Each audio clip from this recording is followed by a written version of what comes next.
Welcome to the NYXUS Podcast. I'm your host, Melanie Nix, and today I am joined with my co-host, Ames, and we are interviewing Neanderthal. What's up, guys? Doing very good, thank you. Hi. So, who's here tonight? I go first. I'm Alec. I'm the guitar player and singer.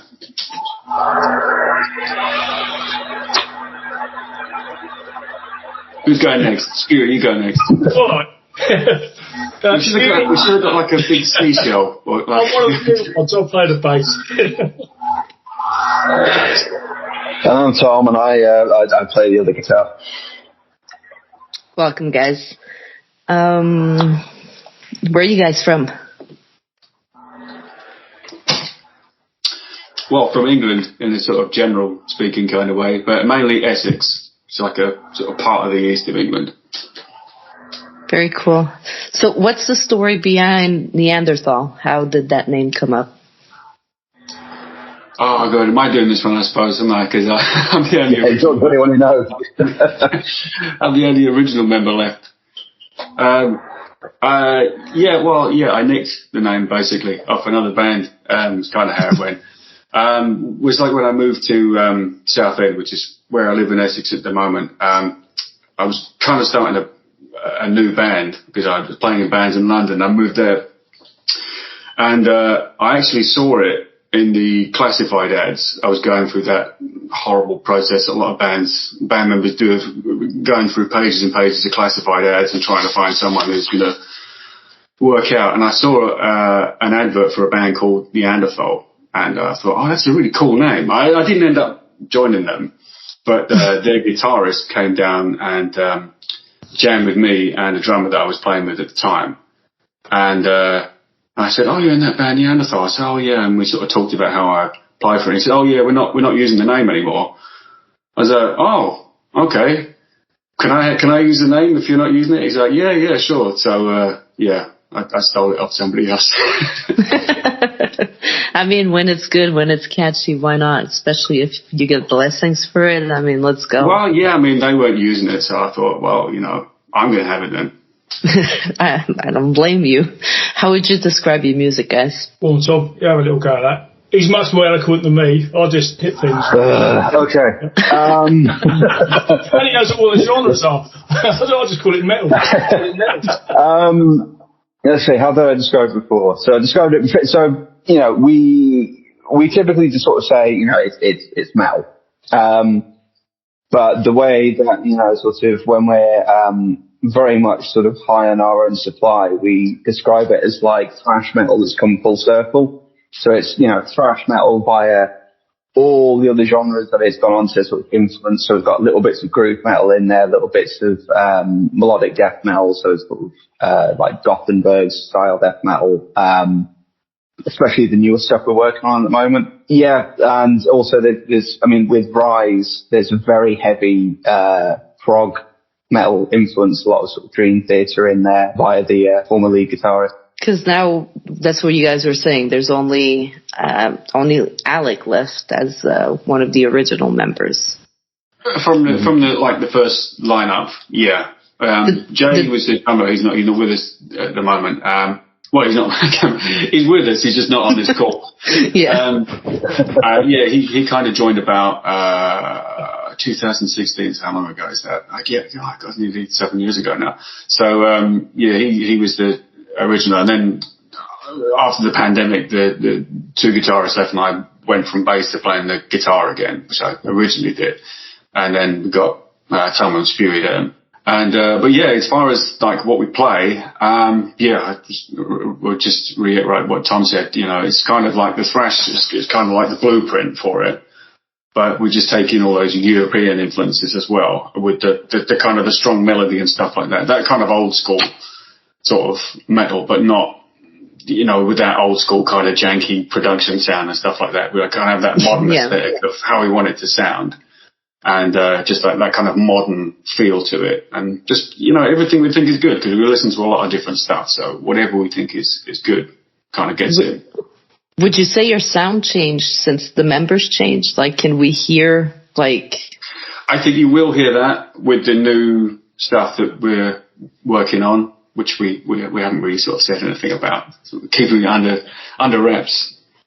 We don't even know what I don't think we don't even know what it's going to be like. But we're sort of working on new material, because obviously we want to put a stamp on this lineup. And, it's just, it's going in some really cool directions that, we weren't really sure it was going to, but, like I say, we're just taking in all those influences. And I think you're going to hear that on the new stuff. It's going to be different. It's the same kind of feel, but it's definitely bridging into a lot of different areas we haven't tried before.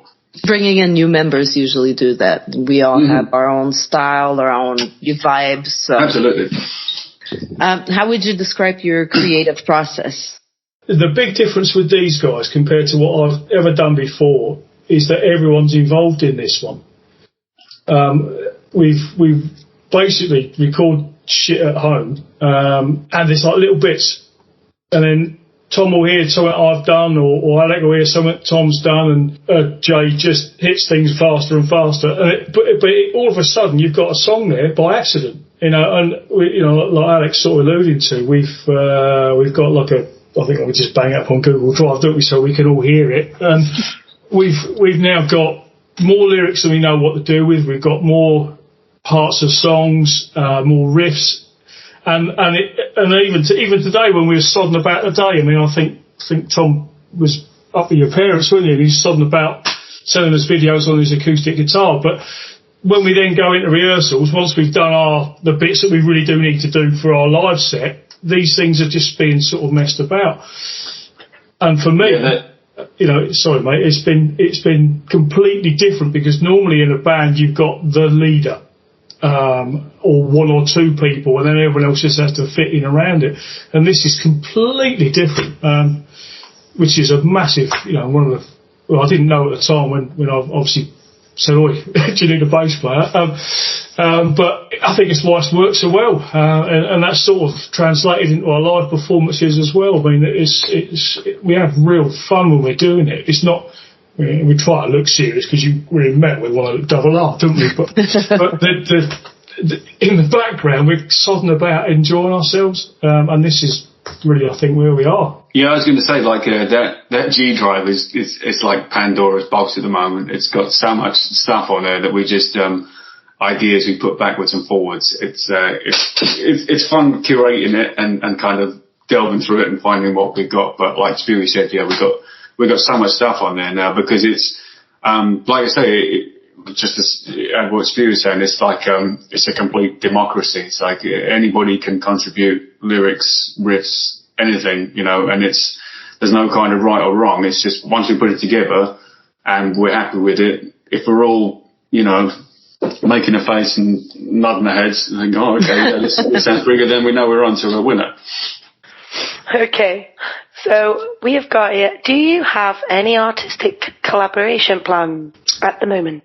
Well, touring wise, yes. We're about to, I think, we've got Metal to the Masses mid-April or late April, and then our first our start, if you like, of our tour with a band called Arms to Oblivion, who we are then doing the rest of the year with. And funny enough, right the way through till January, aren't we? With those lads. Yeah. Wow. But so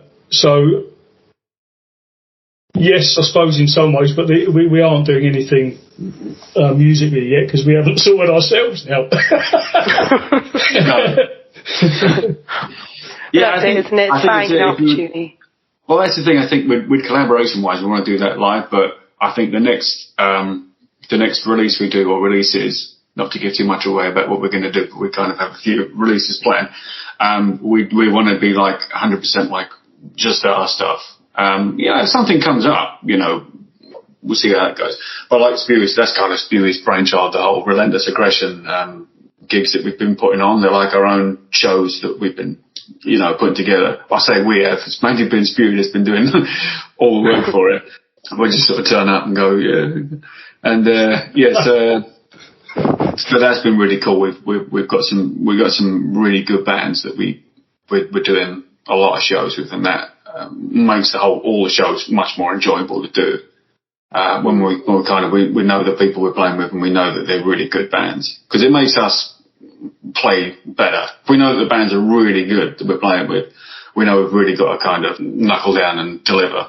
But it's nice to catch up with others, isn't it, and give out different music together with people, all different blends. It's nice. The biggest drive for this really was if we sit around and wait for a promoter to put us on, then they do. You can't say thanks enough for the guys and girls that have put us on so far. But you are competing with so many bands, and you end up in or waiting around, and then obviously I had a sort of decent background with the cover bands and a lot more softer stuff than we're doing now. But you had to fight like hell every year to get all the gigs put in together. You know what it's like, and it's like a scrum come around, by the end of the year to get next year's stuff sorted. But I had that experience in putting on gigs and stuff, and it didn't take too long once we found a couple of bands that we wanted to play with, and then other people then want to jump on with us, if you like. But we found some of them are quite disorganised and quite chaotic, aren't they? Yeah. Whereas we're probably blowing smoke up our own arse here, but we all know what we're doing. We've all got we've got the right kit, we've got the right connections, and we can put a 4 or 5 band gig on, and it's effortless.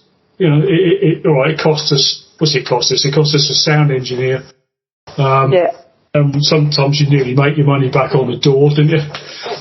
You never make all your money back. Well, okay, let's not do that first one down, because we did actually turn a profit on it. Yeah. I mean, that was one of the things really the profit just about covered our bar tab, but yeah, we made a profit. Yeah, we did. And then it's sort of gone from there really, and now it's ironic. The first Relentless Aggression show that we did, the venue literally booked us halfway through that evening, to come back again. We hadn't even played that night, but it was like, we want you to come and do this again. And then, it was at the Cart and Horses in Stratford, which is somewhere that I'd always wanted to play. The birthplace of Iron Maiden. Yeah. Yes, that's beautiful. They sort of bit our hands off really, and then bugger me, they booked us before we'd even played there. And then there's a decent venue in Southend, Chinnery's in Southend, have done exactly the same thing. We'll be playing there 3-4 times this year, probably. Or 3 times certainly. As with the whole show, it's really sort of taken off. That was a real surprise. The first one we did, the first one we organised together, it was the first time, certainly in this band, I know any bands I've done where we had pre-ticket sales that we had went in and think, okay, we're going to have them available, beforehand to buy them, use a QR code or whatever it was that we did. And I was hoping that it would be a good turnout, because we hadn't played there before. We hadn't played in Chelmsford, even with these guys before we were in the band. We'd only played Chelmsford like a couple of times, in another place in Essex. And I was kind of like, okay, if there's a few people turn up, it'll be good. And, people just more and more people just kept coming, and it ended up being like a completely packed out venue for the first, in January, a cold night in January. I can't even remember, it was like a Friday or Saturday night or something like that, but it was the first one we put on.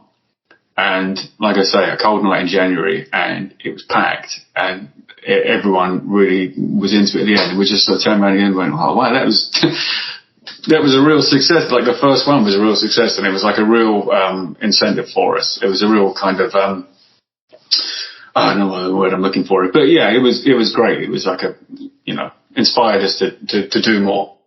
Sounds really amazing. When you first get set off with your first beat there, that's a thrill when you get a good outtake of people in one place. Right, I will pass you back on to Mel for your next question. Who's your inspiration, like musician or band?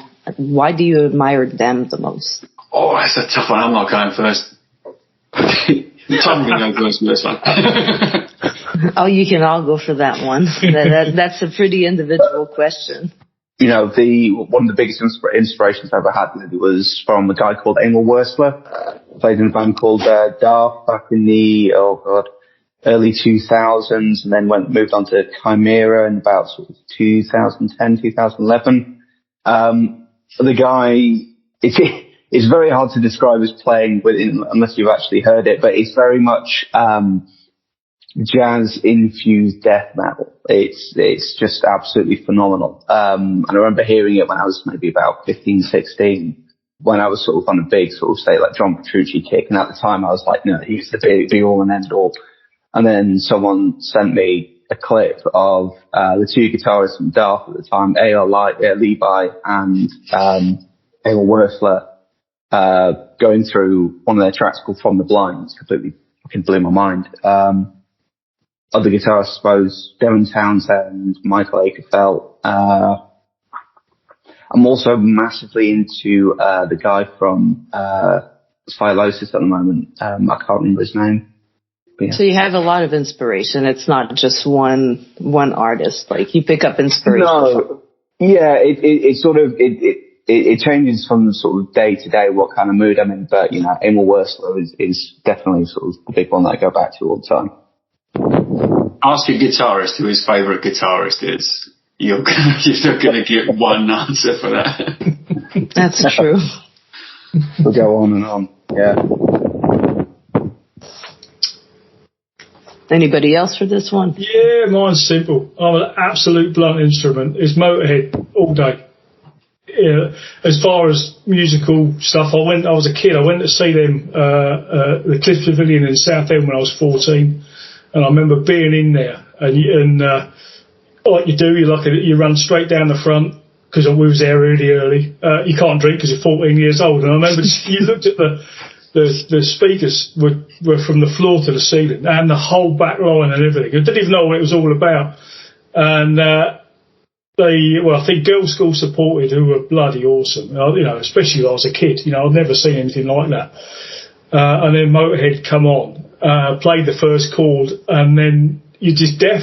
The entire set was Jason Spade, but it didn't matter. It was like that, and so that was it, and that's what I wanted to do. I just wanted to, and the guys would tell you what to do in rehearsals. Just sit there and go with the same chords, and it's wonderful. And as far as an individual player, it's John Campbell from Lamb of God, and it's not so much. It's not so much he's playing, but he is the most humble bloke I've ever seen. Every time he's interviewed, he's got the Alice Cooper about him. He's completely normal. He underrates himself, and he told a lovely story about I don't know what song it was, but it was a riff that they'd made in the studio, and the producer says to him, "Right, you're playing that," and he just looked at it and went, I can't play that. It's ridiculous. But he as we all do when we hear something, you think, I can't play that. And he just sort of said he went away and had to practice it and practice it and practice it. And this is a professional musician. Do you know what I mean? Yeah. And it was that made me realise that I can do that if I try. I can't play it like him, but it was just that I want to be. It's a lot of practice, especially an instrument. Like I've tried to teach myself to play guitar, and I don't have enough hours to invest into learning to play guitar. So, I can play a few chords. I can play Four Non-Blondes, like What's Up, but that's like 3 chords, Other than that, I'm like, no, I'll leave it up to the pros. I'll just keep singing. Yeah. I'll just keep jumping around in the background, trying not to look Just tune the guitar to open C, and then anything sounds all right. That's what my trick is, really. All right, well, I'll try that. I was going to say, for my one, I would have said probably Max Cavalera, probably being a singer and a guitar player. But I also just kind of like the way that he's just found a way of making himself stay relevant through, basically from the kind of mid to late 80s when Sepultura started, all the way through to Soulfly and all the other bands that he's done. He's always found a way of making himself a really important part of the landscape of metal, regardless of what era you take from. He's always been like a pivotal part of that. But I'd also just say as well, as a band, as an influence, I'd have to just say Slayer all the time, because they've, again, just been this constant of like, Slayer have always just been Slayer. And everyone who listens to metal knows what that means when you hear it. But they also they stopped when they were at their peak. And as far as we're aware, they've stayed stopped, which is like a lot of bands could take a leaf out of that book of like having a body of work and going, okay, that's the chapter complete, and just finish when it's done, and not do another world tour, another final world tour, like a Kiss are on their like 14th final world tour. Or another album that ends up like you shouldn't have done with that album, you should have just stopped, you know? Yeah, that's the thing. It's like now you can listen to Slayer and you can listen to the whole body of work, and there isn't any really, I mean, some people might say some albums are worse than others, but there's not one where they suddenly went and did like a drum and bass album or something completely just ludicrous. They just stopped when they were still had their integrity and just, didn't go on too far. So as Max Cavalera and Slayer, I think, for me. Awesome. Well, let's take a little break and listen to one of your songs.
Welcome back, guys. We are with Neanderthal, and we have just listened to Destination Paradise. Talk about the song, guys. What's the inspiration? What does it mean to you? Or lyrically, it's actually got quite a specific topic. It wasn't written by me. It was written by one of the former band members, John. And basically, it's kind of dealing with radicalization and suicide bombers from the point of view of the suicide bombers. So it basically deals specifically with the 9/11, then the 7/7 bombings, and then the Boston bombings with I think it was Boston, where they had with the race, the charity the race. marathon, yeah. Yeah, the marathon, yeah. So it kind of deals with that sort of subject, which is kind of odd for us lyrically. We don't always go for like specific things. Some of the songs are about specific things, but that's kind of one of the ones that is actually, you can, it doesn't take much reading into. The kind of the story is there. That's one of your first songs that you guys did? That's been around for a long time. That was one of the first. It was the first. It opens the album, but that was around. That was even around before the drummer Jay was in the band. That was like the very first original lineup. That crop of songs from that lineup. Nice. What's the plan for Neanderthal for the next months? What's coming up? That's the plan. Yeah, I'll agree then. That's what's happening. Cat's just gonna keep scratching the door, and that's how it. Come on in, come Sally. No. Very sweet. What flavour is it? Right, you've got in now. Shut up. Cats, dogs, babies, we got everything on this podcast. all manner of. What's coming up for you guys for the next few months? We're busy as hell, aren't we? So we're sort of saying we've got that Metal to the Masses competition this month, which we've been sort of working towards. The rehearsals next week. And I think you'll go on holiday for a week, Alec, and then we're away, and then we are literally, that's when our sort of regional tour with Arms to Oblivion kicks off the 6th of May, and then we're playing every single month right the way through till January. We're going for it, really. If Metal to the Masses works out, Alec's in a complete world of shit, because the end product of that ends up when you're on holiday, isn't it? Yeah, it does, yeah. so I don't know how he's going to breach that if it works out for us. And then, well, we're like I said, we're working on loads of new stuff, and all sorts of things need to come out, really. It's been really quite cathartic to play the music so far, but it's definitely time as a band to start using the talents of Dr. Tom over there, and put our own stamp on things, really. So you guys are going to be really busy, like touring till January, like shows till January is pretty. Congratulations. Yes, it's gone absolutely nuts. I mean, we've been on a different radio show every night. Sometimes it's been 3 or 4. We can't even catch them all. It's been 3 or 4 on the same night. And it's like, if you go by radio stations or webcasts and stuff that have been on, it's like Canada, Portugal, America, Finland, literally just and all ones in England and Essex as well. But yeah, it's just been not just like in the local area. It's been like a worldwide response. It's been like a real crazy thing, really. That's the power of the social media game. That's the power absolutely. Of like social media, Facebook, internet is a big phenomenon. Now when you make music, you don't just reach your locals, like you can blow up in like the whole world. You can reach everybody. Yeah. It's jaw dropping and really humbling, but it's really I wouldn't say it's out of control, but you feel, didn't you? It's like, my God, what's coming in next? I mean, we got we've got so much we got to do that, I said at the start, it's like herding cats, and because all of us work. I think we've all got kids, and it's brilliant. It's brilliant. Yeah, it is pretty amazing. I'm going to pass you guys off to Amy for a question, to Ames for a question. Hide in the wind. Okay. There you go. How do you think social media has changed the music industry? I don't know if social media has pretty much changed a lot of things inside, but I mean, I think in terms of like maybe the offshoot of that, how the sort of streaming sort of side of things has changed the industry. That's had quite a massive, pronounced effect on it, and it's one of those things. I think with any sort of technology furthers along, how you produce music or how you share it with people, you have to kind of figure out a way to move with it, otherwise, or make it work for you. Otherwise, you're going to get left behind. I mean, there's a certain market now for doing vinyl and doing tape and stuff like that. I mean, I'm not interested in buying tapes, to be honest, at all. But I mean, it's just you have to kind of figure out a game plan for it and how you can make it work. Otherwise, you're going to be left behind. The technology is going to outstrip you, and you're going to be sitting there with CDs trying to still flood onto people but that mode of doing things is outdated, which kind of goes to a little bit towards how we're going to progress with our next releases. Not to let the cat out of the bag too much about it, because we're sort of saving that kind of what we're going to do. We've got a good game plan of how we're going to do our next sort of set of releases, and it is geared towards more what the streaming market is, which is, it needs replenishing constantly. Yes. It's one of those things you can't just release something and go, okay, 2 years time we'll do something else, because everybody's forgotten about you by then. We tend to have spikes in our streaming things when we do something new, and when we release something new, or put something out there, then we seem to see spikes in it. And that's kind of how we're going to play it going forward. Again, we wouldn't go too much into it because we're still working out what the game plan is. You want to keep them interested without oversaturating them. Yeah, exactly. And because that becomes like a question of the quality you put out and not the quantity too. Because you can just put loads of stuff out and it'll be rubbish, and it's not really, it's just going to get lost in the mix because there's loads of other stuff out there too. But if you can kind of release things in a way that's good quality, catches people's attention, but doesn't just then drop off for ages and then try and get their attention back again because the attention is gone. And that's just kind of, and like I say, that people might balk at that, and you can bemoan the old ways of doing things and that, but you just have to be truthful and say, well, that's just finished. That way of doing things is not anymore. So yeah, you have to change with the time and keep evolving, right? I can't remember what the question was. I just went off on one there. It's okay. We'll move on to the next question. I hope it answered the question. You did. It was perfect. Okay. Go on, Amy. Okay. How do you balance the music and your other obligations around you? We don't.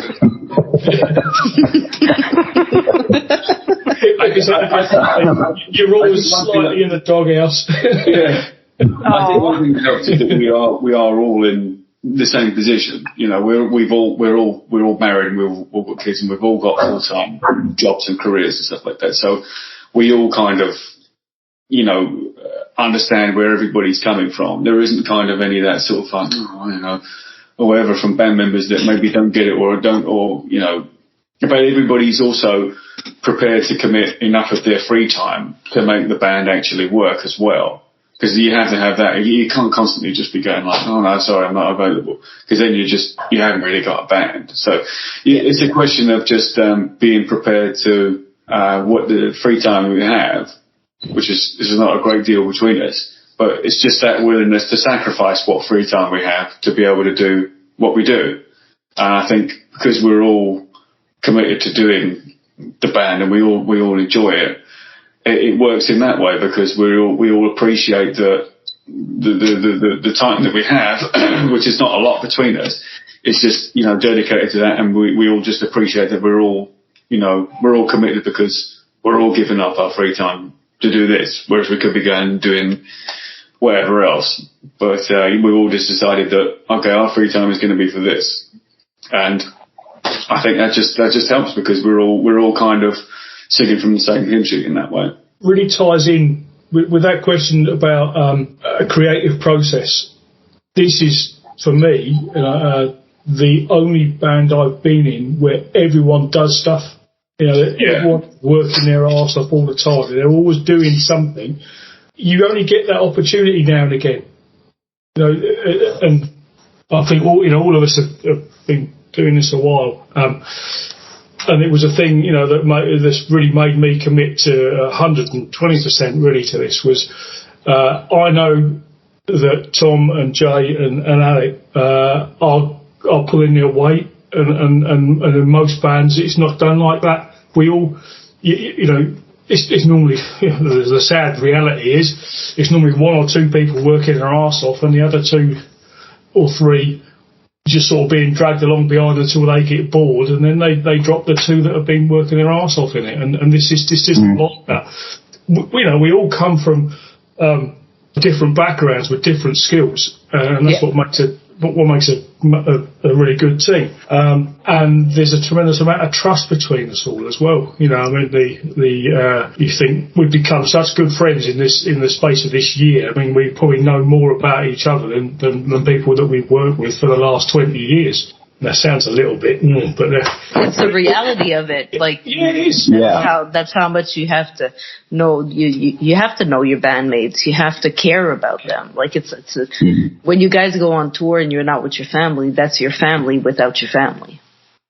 I think, you said this like a team. I think that is like really kind of what sums it up. It is like it's a team, and we're working towards the same goal. No one's got any kind of, egotistical reasons why they're there, or any ulterior motive or anything like that. It's because I've been in a lot of bands, and there's been a lot of different reasons why people do it.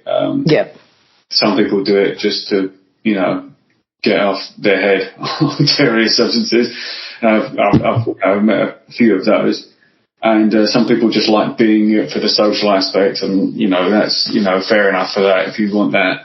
But it's just really rare to get a group of people together that are just there because they want the music is the most important thing, and it's all about the music, and we want to get that out there. And any of these other kind of posturing things, just it just really doesn't exist in this lineup, and that's really cool. But going back to what we were saying originally, I think one of the main things as well that really helps balance, the band stuff and so on, sort of keep all the different plates spinning, is the realization that little slices of time add up. So, I work from home like 3 days a week. And so if I'm not actively engaged with anything to do directly with work or anything, myriad of other things that I've got going on, I typically I'll pick up my guitar, whatever thing we're working on that day, I'm just sort of hammering it out. I'm I'm like, okay, so we've got this one track, we've got an idea for this bit here and this bit here, but then that connects the two of them, and so that's what I'll do for the next 15 minutes. I think I drive the rest of the band nuts though, because I send like 2 or 3 videos a day where I'm like, oh, what about this? Oh, no, wait, no, I've changed my mind. How about this? No, that one's it's true. And so, so I mean, as Free said, I sent through a couple of clips today, and that's kind of pretty typical, because I'm just sort of left to my own devices. I'm just gonna start fucking around with stuff. there is a risk if you don't check the chat for like a day. You can have about like 50 or 60 messages on there, like, oh, okay, tell me visit.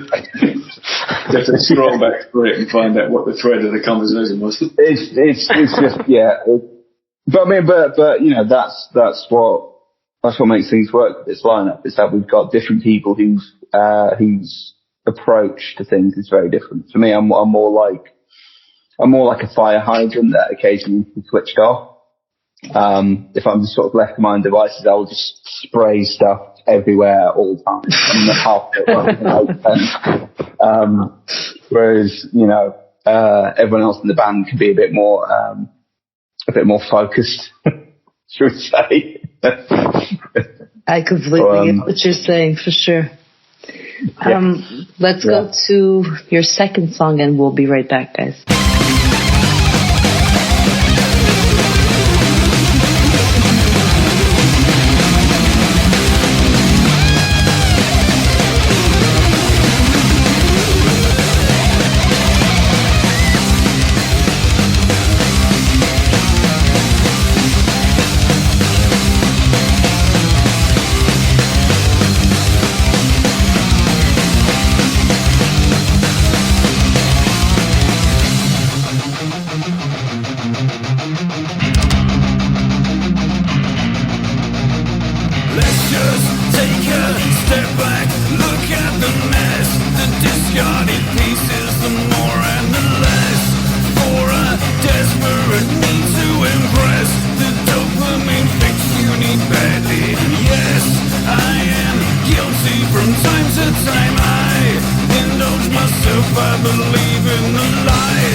We're back with the guys from Neanderthal.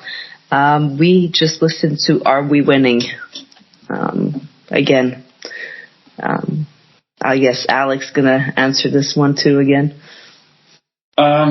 It's for the lyrical content of that. Yeah, it's kind of a little bit about kind of the social media craze of trying to chase after likes and retweets and things like that. And it's like a kind of a game, almost like Twitter is the biggest computer game that there is, because it falls all the criteria of being a computer game. Yeah. And it's just it's like a competition to see who's winning. I can be a bit loose with like descriptions of the lyrics. I don't want to sound like I'm being pretentious, but I did hear a good point that Trent Reznor made about lyrics once. He said that he's had loads of songs ruined for him by people describing explicitly what all the lyrics mean, and it wasn't what he thought the lyrics meant, because he brought his own reasoning from it or his own interpretation to it. And then someone says, "Oh no, it's just about drinking," and it's like, oh, it kind of ruins the song for him. So I'm always kind of a little bit careful about going into too much about what the lyrics are. But I think with Are You Winning, reading the lyrics as well, I think it's kind of, again, one that's a bit more obvious about what it's about. Yeah, you're the second person that tells me that about going too deep into the details, and then you may ruin the song. But I like to know just the general idea behind the song. Yeah, there's nothing wrong with having like the gist of what it's about. Yeah, that's it. I mean, you don't want to go by like line by line. No. I wouldn't ask you to, because, like you said, it could like make me feel like a line is not what I thought it was. So. Also, I think some people say that because they can't remember what the song was about when they wrote it, and it's just like a load of nonsense. And then meaning after the fact. I have to say, this is one of those songs that every time I play it live, I mean, I complain about it endlessly because that opening bit is just such a pain in the ass. But for me in particular, it is just a blur. Like you start the song, you finish the song, and you sort of, oh, here he is. Well, here's our drummer. Hey, Jay.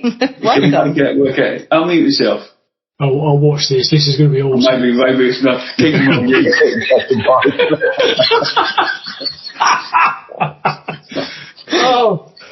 Oh, yeah. He's muted.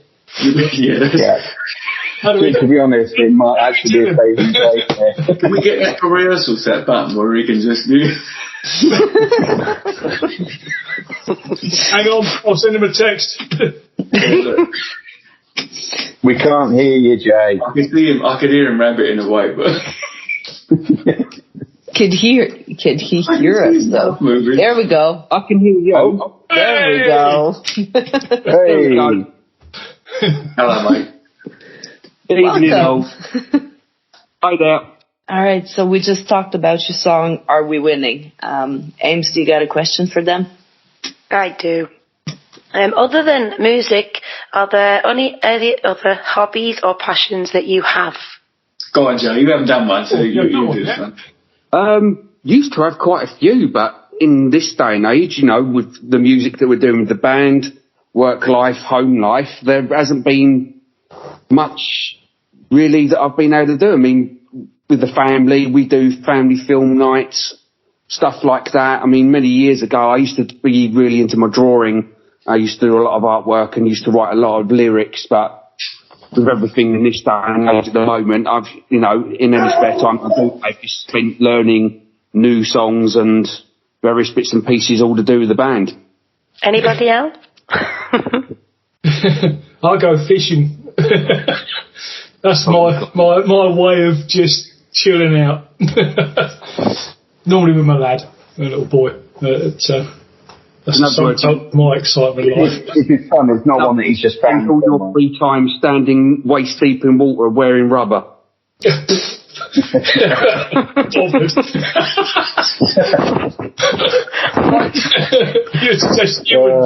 good.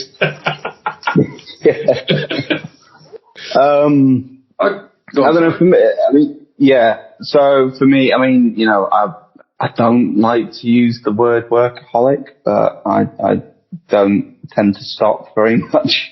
So, outside of music, my PhD was in creative writing. I taught it for a couple of years as well. And that's sort of very much the direction my sort of my career at the moment is going in. So that's, you know, one of the big sort of all-consuming hobbies at the moment.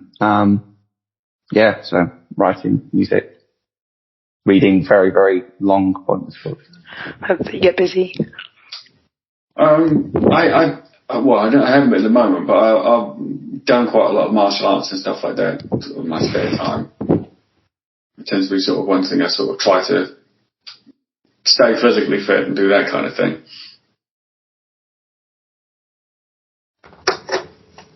So then all of your other obligations, you're still getting a little bit of time, not too much because you're so busy with the band at the moment. Yeah, I mean, that's it. It's mainly spare time. It's just like, you know, yeah, just, I try to do sort of like, stay up with my sort of graphic design and drawing and things like that. But again, that tends to be sort of geared around like stuff with the band and stuff like that too. And, although sort of Tom and I are kind of in the very early stages of working on something together, which we're keeping a big secret. Well, we're not. We haven't got very far with it. It was a big secret until you spoke about it. Yeah. What it is. You're rubbish at this. We just know that it's there. We don't know what it is, we just know that it's there now. That's okay. If he's a secret, technically, I think you guys have around a month to say your secret before I release the podcast. So, I mean.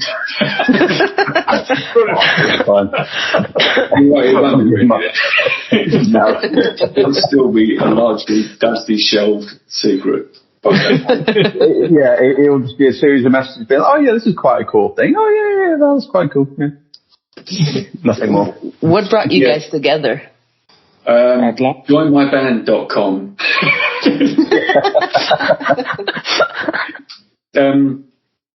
Obviously, Jay's been in. Jay was the only person in the band that's joined Neanderthal that I kind of knew before he joined the band. It's weird because when I was in bands in London, I knew so many people in different bands. I could just put bands together with just friends and stuff like that. But when I moved to Southend, I didn't really know anybody. So everybody that's been in Neanderthal has been someone I haven't known beforehand. That's been from an advert. Jay, I kind of knew through somebody else who sort of recommended him, and then he joined the band. But Tom and Spiri are both from adverts too. Because when we had the lineup change, we went through that, like I said, the laborious process of just sifting through classified ads of, you know, people who sort of go, oh yeah, that sounds great. Oh, I'm not going to turn up. And then they just never hear from them again. And then, we somehow, I somehow managed to get, again, a band of people together who I didn't know beforehand, complete strangers to us, and it worked out like really well. So it was incredibly lucky. Sometimes you're better off to work with strangers than to work with your own friends. I mean, that is also very true as well. It's just how it is. Nothing against my friends, but, you know, some of them you can work with, some of them we're better off just staying friends and partying together. Yes. Social media, where can we find you guys? Oh, go on, Spiri. Cool. Well, obviously, Facebook, we're on there, Twitter, TikTok, Instagram, Bandcamp, SoundCloud, YouTube, and then every single streaming platform known to man. It's cost us a fortune. That does remind me, actually. Where did we land on the OnlyFans thing for Jay? Oh, for God's sake. Oh, yeah. Can't leave me hanging on that one. Yeah. Oh yeah, that was horrendous. Come off there real quick. Never quite got off the ground, that one. But, Is that one in the link tree too? yeah. There's one. No, that one tends to be scrawled on the insides of cubicles at men's toilets. But yeah. Can we buy merch somewhere, guys? Yeah. There's a store, the Facebook store is there, the shop, and Bandcamp as well, and that's really easy. Talking of merch, we've got loads of loads of new stuff. So you know what? I'm actually surrounded by merch right now. I'm just, and this wasn't like the props that I got in earlier. We've got like Neanderthal t-shirts. Very nice. See, you guys can't see them, but I could see them. They've got patches. Oh, wow. Shirts, that's really patches, cool. Hats as well. Like, there we go. Very cool. that's Yeah, weird. I got my first signed CD from a band. I won a little contest that they did on Instagram. Awesome. Yeah, it's pretty cool when, merch is always good to have. That is something that I support, and I'm going to be trying to support once I'll have my own merch out there, and it's important to support people with merch. Streaming platforms do not pay indie artists. They do not pay at all. So a t-shirt, you go to their show, you buy a few drinks. Well, skip on one drink at the end of the night and get yourself a sticker, a patch, a cozy, anything. You can get yourself a sweatshirt. Go ahead. Helps the band a lot. Yeah. It's really, that's so important, because it's the only place now that any of us smaller bands are getting anything back. Because if you think, what's one stream on Spotify is 0.0004 UK pence, you know what I mean? You've got 20,000 streams and you've made the same money as selling 2 t-shirts or 3 t-shirts. It makes me raise an eyebrow when these bigger bands, like I went to see Gojira and Lamb of God quite recently. And in the initial reaction when you look at their merch, is, my God, I can't pay that. But then the reality is, they're not selling CDs, are they? They're not selling their music in the volumes that they'd like to now. And they're also not charging people like pop artists are charging people. If I go see Lady Gaga, pay $300 a ticket, I'm not buying a t-shirt. I blew all my money on your ticket. If they make their shows affordable, then people could start buying merch again. Yeah. Also, the merch as well, with the bigger bands too. There's I don't know the ins and outs of it totally, but it is to do with also the venue taking cuts of the merchandise that they're selling on there as well. Oh yes, yes. Which is bullshit. Some venues do that, and some venues charge artists to be able to have a show. Yeah, I just I say, that's just bullshit. I think that shouldn't be allowed. If you're an artist, you're already bringing enough people into the venue to pay your way without them taking a cut of what you're then and having to fleece your fans because of that too. But it's an interesting dichotomy we were saying about the streaming things as well, because I think we've had something like 12,000 streams of Rise, so in that ballpark, and we've made $37. I was going to say about $40. Yeah. So it's kind of like, but on the flip side of that, it's like, because you look at it and you think, if we just sold 12,000 albums, that's like a gold album.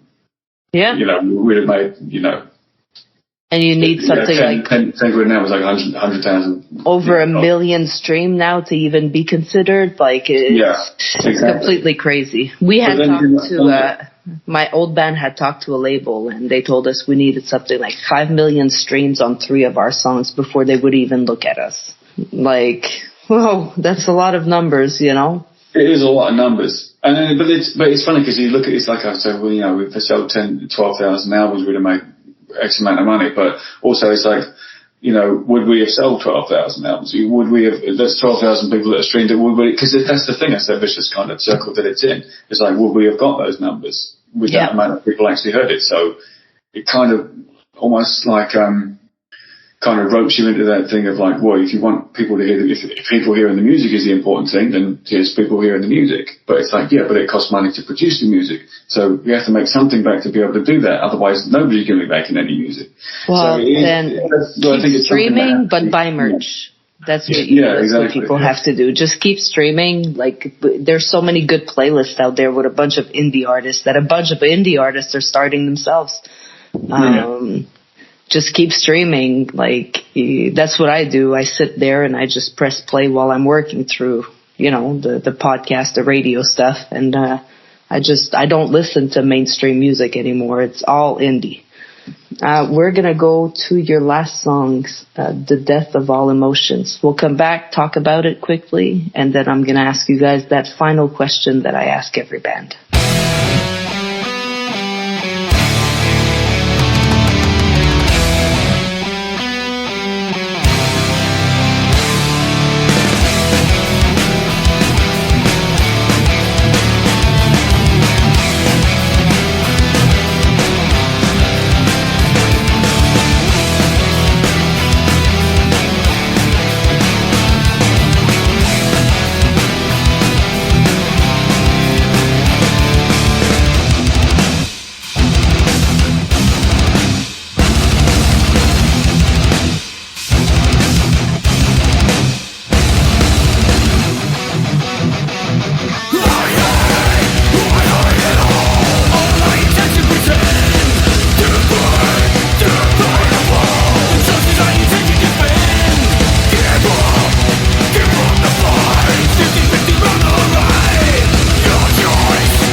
And we're back with the guys from Neanderthal. The Death of All Emotion is the song we just heard. Give me a quick flash about the lyrical side of the song. Oh, I don't. Again, it's kind of a slightly specific kind of thing. It's basically about that sort of person that you've given opportunity, time and time again to, chance after chance to sort of, I don't know, either come through for you or just get better at whatever it is, or not be an arsehole, and they just time and time again just keep going on and doing the wrong thing over and over again, regardless of what happens to them. So all the 3 songs that we heard tonight, plus a lot more songs, right, can be heard on social media platform. They can. And on streaming platforms. So we just have to look for Neanderthal, and we should hit directly your profile, or is there a keyword that we should look for? I think Neanderthal UK maybe, because I think there's a couple. I don't know if there's any bands around called Neanderthal at the moment, but there's a few defunct ones that were called Neanderthal for a bit. You can get mixed up a little bit, but they sound very different to us. Just look for the songs: Destination Paradise, The Death of All Emotion, and Are We Winning? So if you type Neanderthal in one of those songs, you'll find the right band. Well, they're all off of Rise, the album Rise. So Rise, if you type Neanderthal Rise, you'll find them all. So that last question of the NYXUS podcast, at every podcast, what advice would you give to your younger self? Like I said earlier, we had everything from quit drinking too much to, take risks. So no, there's no bad answer. Mine's a little bit depressing, but it's not. I noticed you're doing some stuff on mental health. Now, I've just done 30 odd years in the services, and I've come out. And something real crap happened last year, which was a final trigger for something. And then when I was having the counselling, as you do, which was a big thing, because it wasn't, you didn't have it as a guy in the UK. We were far too tough for that, which is bollocks. But it was if I'd say anything to my younger self, it would be recognise when something's not right. Be brave enough to say this doesn't feel right and get help then. Don't let it go as long as you did. That's probably what I'd say. It's a bit deep, isn't it? No, that was good. So the question is, what advice would I give to my younger self? For me, it'd be a case of, no matter what's gone on in your life, just try your best to continue. I went through a couple of bad relationship breakups, and I found myself in a situation I'd never been in before, where I only had myself to look after myself for a while, and that kind of impacted on everything that I was doing. And one of the things that involved within the music process was I ended up having like a 12-year hiatus of playing music. Didn't own a drum kit, didn't own a pair of drumsticks. I just stopped playing, and I lost all sense of identity of who I was and what I was doing up till that point.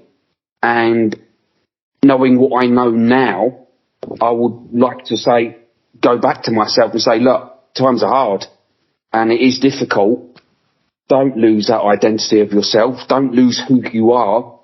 It's going to be a struggle. It is going to be a massive uphill climb, but just keep going at it as best as you can. You may not be on top form for a while. Do what you can do, because any small part of holding on to that's a semblance of yourself will help you continue to progress, and you can then rebuild on that foundation and be a lot further than I am in certain respects now. And I think if I could be able to go back and give myself that kind of friendly, constructive kick up the backside, who knows what could have been so much different for me in certain respects. Not that I'm knocking where I am now, because I'm in a band now with 3 other guys and we absolutely freaking kick it. So maybe in certain respects, maybe not kick myself on the backside, because otherwise I wouldn't be where I am now. But yeah, I think maybe looking at life in certain respects, having that foresight now, it's always, maybe I could have gone back and changed a few things, but for me was, if I could have gone back, I'd have tried to help myself try and retain that little bit of me that was me at the time before I hit that dark period of life. You know, said, carry on, son, keep going, because you are going to get there. It may not be in the way that you think, but sooner or later, couple of decades down the line, you're going to end up being in a band with 3 guys, and you're going to be smashing out killer tunes and freaking enjoying music so much more than you have been up till this point. Just keep going, mate. That's some good advice. That's some very good advice. And don't shave your hair off when you're 29 because you think you want to change your hair, because it never grows back after. That's another good thing. I wonder what the story behind that was. No, I look like Duncan Goodhue. That's what that's the only thing I can think of in regards to me, life, dark times, and how I've used music as part of that to kind of be where I am now. I would just, for my advice for my younger self, I would just say, just don't get too caught up on what other people think of you or what you do. Because I think I just sort of, I think like our young people kind of worried about embarrassing myself or, making a fool of myself doing things, and maybe sort of give me a little bit of stage fright kind of early on, very early on. I don't really get that now. But I kind of learned like a lot after that I always think, not just advice for me, but advice for anybody who's being in a band. I think if you are in what you think is your favourite band, like if the music you're doing is the best that you can do, and it's the best representation of what you really like doing, then no criticism can touch you from anyone. If you're playing it well and you're playing your music well, then nothing anybody says about your band can touch you then, because that's down to a matter of taste then. I think I worried a lot about that, early on, that whether I was in a band that people liked and stuff like that. It doesn't matter, because it's subjective anyway, because people like all different kinds of things. But I think if you can turn around and say, do you know what, this music I'm playing, I really like this. If I was seeing a band play this, I would really be into it. If you can turn around and say that, then no one can criticise you then, or no criticism can touch you. And I think if I was going to say something to my younger musician self about that, it would be, don't worry about what other people think of you as a person or a musician, because it's subjective and it doesn't matter, because what matters is what you're putting out to represent yourself. And I find the better you actually are, the more people criticise you anyway. Oh, yeah. So, yeah. No, definitely. As long as you're putting out what you think is good stuff and you actually believe in what you're putting out, just keep going. I don't know. There are sort of shades and flavours of everyone's answer that, definitely relates to sort of where I was younger. When I was younger. I suppose, if I was to sort of distill it into anything, I'd basically say, you can't build a personality around self-loathing and sarcasm forever. You proved that wrong. Eventually you've got to get to a point where, even if it's just with your partner or just with the people that matter to you, you've got to allow yourself to be vulnerable in some ways, and a life spent sort of shutting yourself off and closing yourself off isn't really a life lived. It's a performance. Without going into too much detail what that signifies, but yeah. Well, that's pretty good advice from everybody. I mean, like I said earlier, there's no bad advice. We all have our own path. We all have, you know what I mean? And I heard one answer was I wouldn't change anything, because if I change anything, I wouldn't be where I am today. So that's true. That's very true, actually. Yeah, you think about all the different consequences that lead up to where you are. I'm pretty happy with where I am. I'm happy with the band I've got. I'm happily married. I've got 2 kids that I'm really happy, proud of. And so, yeah, it's a few regrets, but who cares? Doesn't matter. Yeah, sometimes you got to write the bad stuff to be where you are to realise you've got the good stuff. Absolutely. I'm in the same boat. I've got my wife Kerry, got 3 kids, got the 3 cats, got the band. And if it wasn't for some of the bad stuff, would I have what I've got now? Probably not.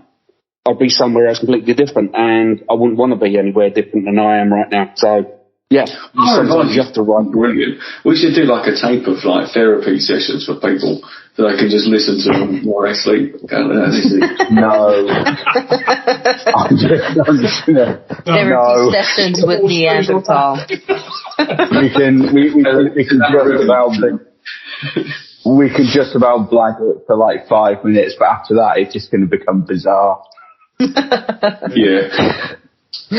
Well, we've spent the last hour with you guys, and it was amazing to get to know, you guys and what you guys think, and hearing new music. I know when I discovered you guys, I was like, ooh, every indie band gives me a different joy, gives me a different, and all the genres is what makes it really fun for me. Like 1 minute metal is playing, and 2 seconds later I have hip hop. 10 minutes later, a pop song pops up. So, I mean, indie bands are amazing, and it's nice to see the community is holding together and helping each other even through the genres. I always say, like, music has no borders.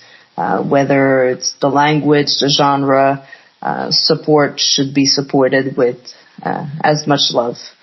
And I appreciate you guys taking some time out of your busy schedule to come and sit with us. Ames, I appreciate you for sitting in with me as a co-host tonight. We've been talking with Neanderthal. We have Alec, Tom, Jay, and Spewy here. Anything you want to say, guys, before we go? Thanks so much for having us. It's been fun. I enjoyed it. Awesome. Thank you. I'm just very disappointed in the A12 again this evening for making me late. Well, at least we got to see you. At least we got to catch you for the last, few questions. So it really does exist. There he is. They really do have a drummer. I could see him with my own eyes, guys. You couldn't make him up. Well, thank you for being here. Thank you for listening to the NYXUS podcast. I will be sending you guys a copy once it is on streaming platforms, so you guys can keep it for yourselves. Or you could share it. You could do whatever you want with it. It's your music. It's your interview. Have a good night, guys. Have a good night, Abe. Thanks so much. Thank you so much. Bye. Bye, guys. Thanks a lot. Bye-bye. Bye.